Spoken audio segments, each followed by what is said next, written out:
नमस्कार, मैं डॉक्टर सुधा रानी वर्मा आयु शक्ति हेल्थ टिप्स में आपका स्वागत करती हूँ। आज मैं आपको सांस फूलने के विषय में बताऊँगी कि अधिकतर लोग, बहुत सारे लोग सांस फूलने की परेशानी को लेकर परेशान हैं, क्योंकि उन्हें ये समझ नहीं आता कई बार कि हमारा सांस क्यों फूल रहा है।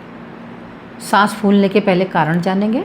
तो सांस दो ऑर्गन के कारण फूलता है, एक तो हमारे लंग्स की वजह से और दूसरा हार्ट की वजह से। अगर हमारे लंग्स में किसी भी तरह का कफ जमा है, सांस लेने में परेशानी होती है तो सांस फूलेगा, या हमारा हार्ट कमज़ोर हो गया है और वो प्रॉपर फंक्शन नहीं कर पा रहा है तो भी हमारा सांस फूलेगा और चलने में, बोलने में, बात करने में सांस फूलने की परेशानी फील होगी। तो अभी मैंने आपको बताया कि दो तरह से सांस फूलता है, हार्ट की वजह से और लंग्स की वजह से। तो आज हम जिसके विषय में बात करेंगे वो है लंग्स। तो जो लंग्स की वजह से सांस फूलता है, हम उसी के विषय में बात करेंगे। तो हम आज फेफड़ों के विषय में पूरी जानकारी लेंगे कि हमारा सांस क्यों फूलता है और उसे हम कैसे ठीक कर सकते हैं, बिना दवाइयों के उसको कैसे ठीक कर सकते हैं।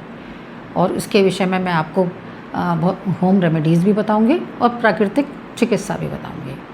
कुछ लोग ऐसे हैं जिनको अक्सर गले में कफ रहता है और धीरे धीरे वो कफ बढ़ता बढ़ता श्वास नली में पहुंचता है और हमारे लंग्स में परमानेंटली स्थान बना लेता है। तो इस तरह से धीरे धीरे ब्रोंकल एलर्जी हो जाती है और अस्थमा रहने लगता है। और इसके साथ साथ और भी बहुत सारी परेशानियां हमारे लंग्स में हो जाती हैं। लंग्स कमज़ोर हो जाते हैं और सांस लेने में दिक्कत होती है। ऑक्सीजन की मात्रा वो पूरी तरह से ले नहीं पाते, चूँकि लंग्स कमज़ोर हो जाते हैं, सांस लेने में दिक्कत होती है, तो पूरी तरह से वो एक्सपेंड नहीं कर पाते और ना ही वो कॉन्ट्रैक्ट कर पाते हैं। तो जब पूरी तरह से वो फैल नहीं पाते और सिकुड़ नहीं पाते तो पूरी तरह से ऑक्सीजन की मात्रा बॉडी के अंदर नहीं जाती और धीरे धीरे हमारे लंग्स कमज़ोर होने लग जाते हैं और तरह तरह की लंग्स की बीमारियां होने लग जाती हैं। और कभी कभी कुछ लोगों के लंग्स में जो कफ है वो ड्राई हो जाता है, सूख जाता है, और कुछ लोगों को कफ बहुत ज़्यादा रहता है, उनको मिनट मिनट में कफ थूकना पड़ता है। सांस फूलने के कारण अस्थमा हो जाता है और लंग्स ड्राई होने लग जाते हैं। और कुछ लोगों को कफ बढ़ जाता है, जब लंग्स ड्राई होने लगते हैं तो उसमें हार्डनेस बढ़ जाती है और हार्डनेस बढ़ने के कारण उसमें सांस लेने में दिक्कत होती है, क्योंकि उनकी सॉफ्टनेस ख़त्म हो जाती है, तो वो अच्छी तरह से एक्सपेंड नहीं कर पाते, फैल नहीं पाते और सिकुड़ नहीं पाते।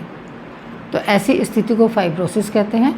और ऐसे में जो लंग्स की इलास्टिसिटी है वो ख़त्म हो जाती है और लंग्स के अंदर जो कफ है वो सूख जाता है और छोटी छोटी गांठों का रूप ले लेता है। इसके अलावा लंग्स की जो बाहरी परत होती है, जो कवर होता है, जो बाहरी मेम्ब्रेन होती है, उसके अंदर पानी भर जाता है, जिसको प्लूरल इफ्यूजन कहते हैं।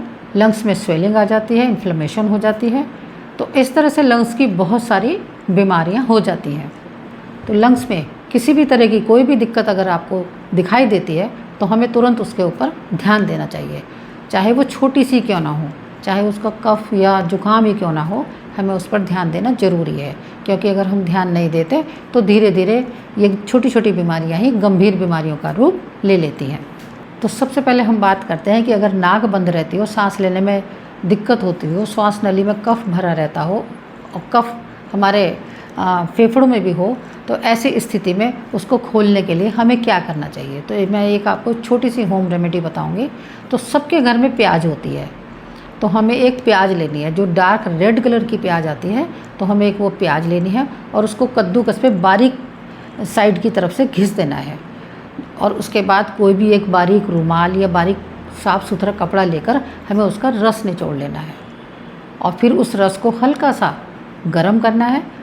तो जैसे ही आप नाक में प्याज का रस डालेंगे, 6-6 बूंद रस डालेंगे, तो आप देखेंगे कि आपकी नाक तुरंत खुल गई और जो श्वास नली है उसमें भी आराम हो जाएगा, वो भी खुल जाएगी, श्वास अच्छी तरह से आने जाने लगेगा। ऐसा लगेगा जैसे कि पूरे खिड़की दरवाजे खोल दिए हों। जैसे हम खिड़की दरवाजे खोल देते हैं, बहुत गर्मी लग रही है और खिड़की दरवाजे खोल देते हैं तो एकदम तेज़ हवा आती है, इसी तरह से ये प्याज का रस काम करता है। जैसे ही हम नाक में डालेंगे तुरंत कफ को हटा देगा और हमें सांस लेने में आसानी हो जाएगी। तो जब सांस लेने में दिक्कत होती है, अक्सर लोग इन्हेलर लेते हैं या फिर स्टीम लेते हैं तो आपको इन सब की कोई ज़रूरत नहीं पड़ेगी। नाक में प्याज का रस डालते ही इन्हेलर का काम करेगा, एकदम अंदर से क्लीनिंग हो जाएगी और वो रस श्वास नली से होता हुआ फेफड़ों में जाएगा और फेफड़ों में से जमा हुआ कफ इरेज करेगा और वो कफ मोशन के रास्ते बाहर निकल जाएगा।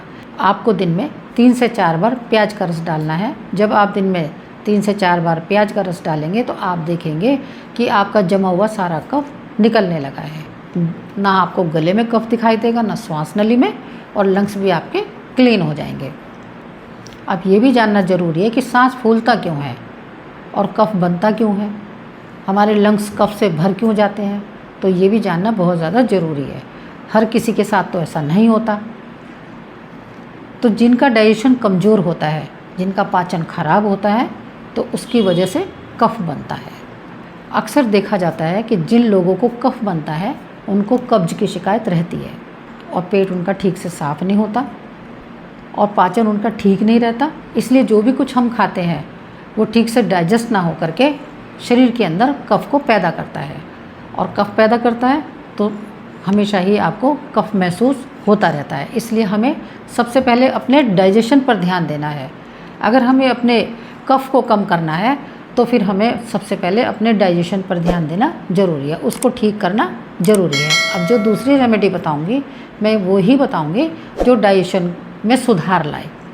तो इसके लिए मैं आपको 2 होम रेमेडी बताऊंगी।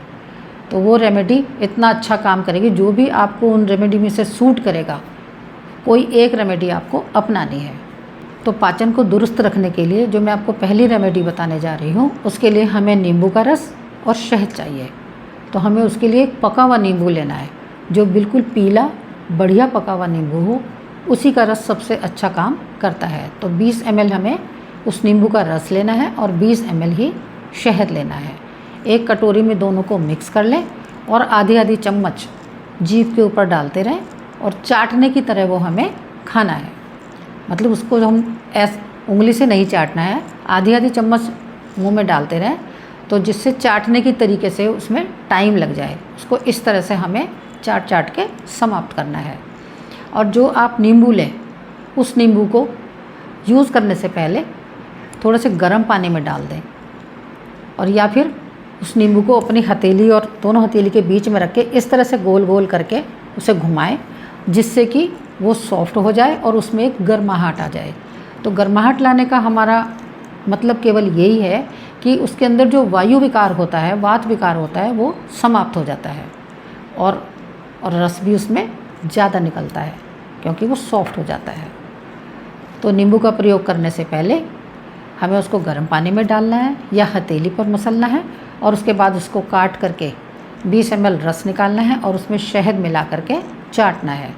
और इस रेमेडी को आपको दिन में 2 बार करना है।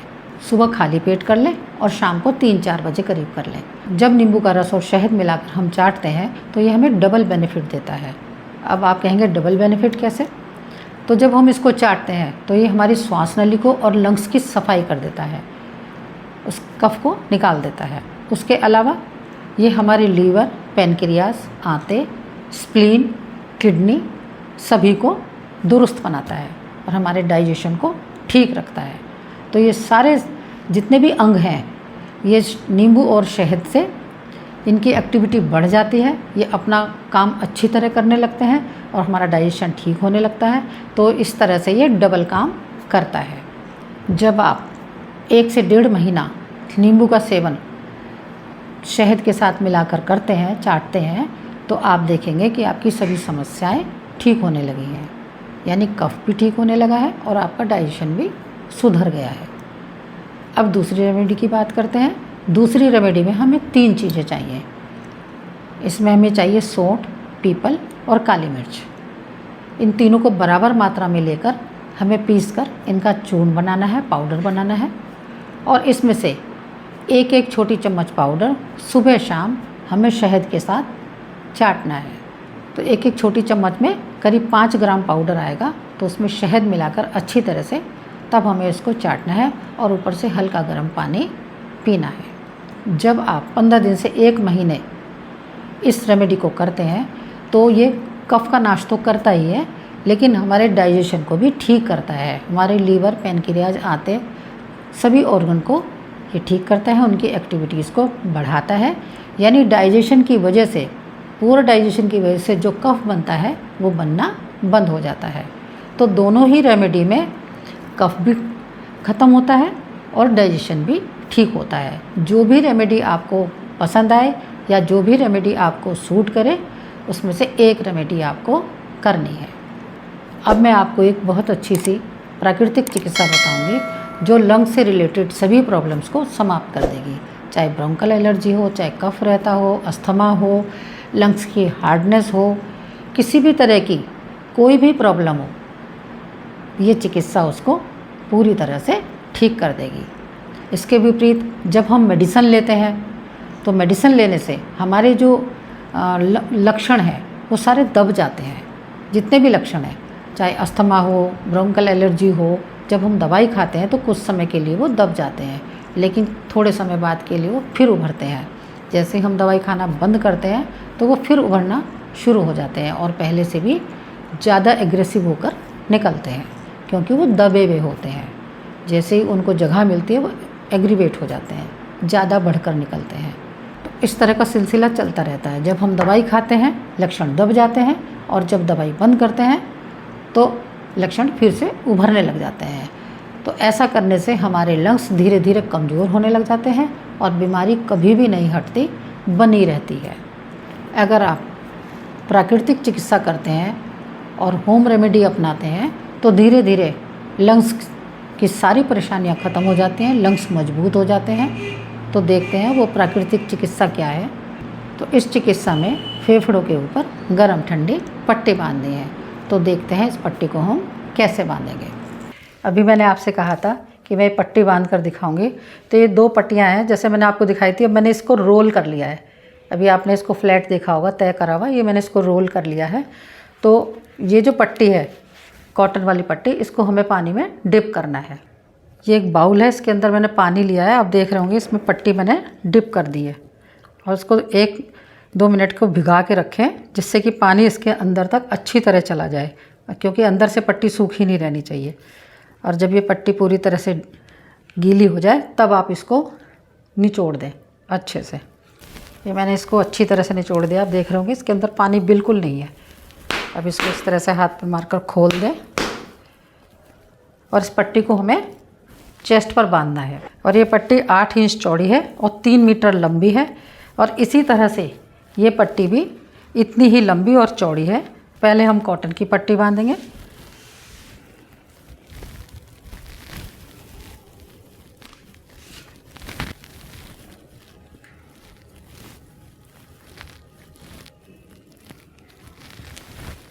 ये कॉटन की पट्टी बांध ली है। अब इसके ऊपर हमें ये गरम पट्टी बांधनी है, और ये गरम पट्टी हमें ऐसे बांधनी है कि ये नीचे वाली पट्टी दिखाई ना दे।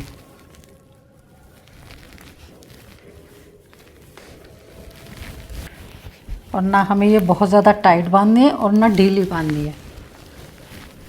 अब ये पट्टी के एंड में एक नाड़ा लगा है, जिससे इसको बांध देंगे कस के।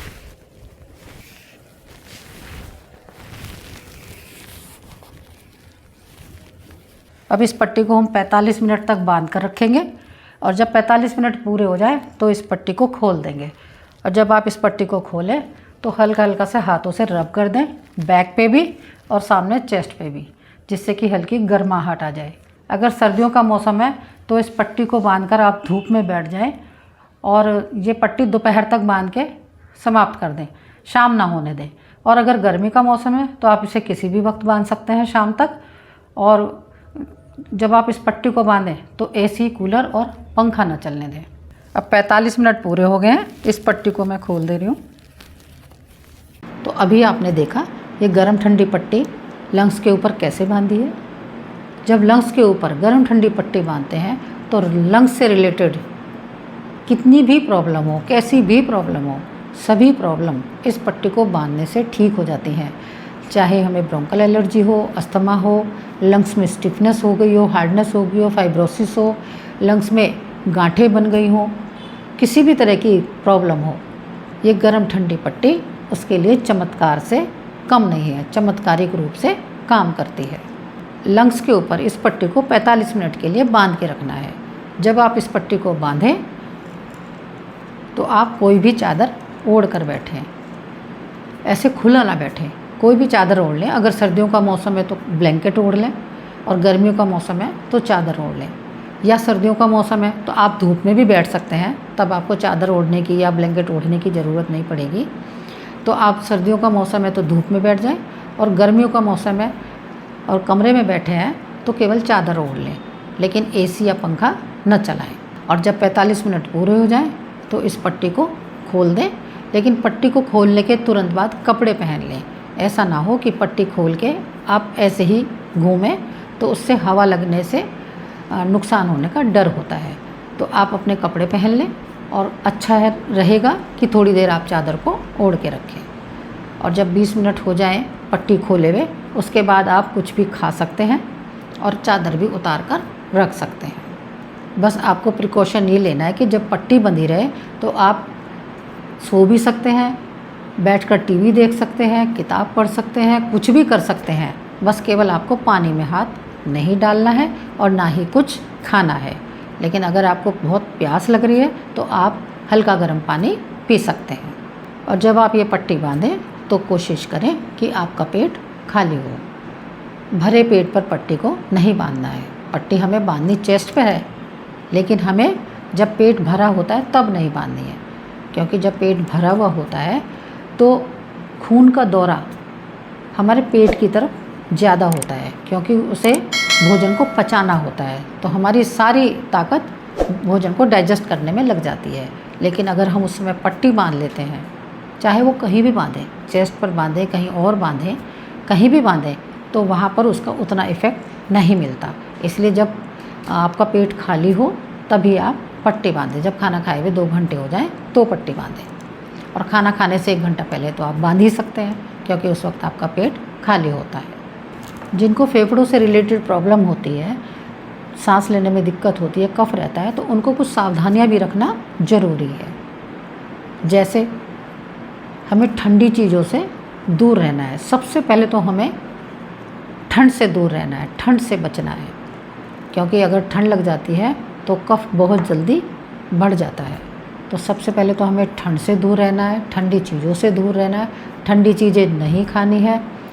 और जिनको कोल्ड ड्रिंक वगैरह का शौक़ हो उनको तो ये काम बिल्कुल नहीं करना है। हमेशा हल्का गर्म पानी पीना है। तो ठंडी चीज़ों से हमें दूरी बनाकर रखनी है।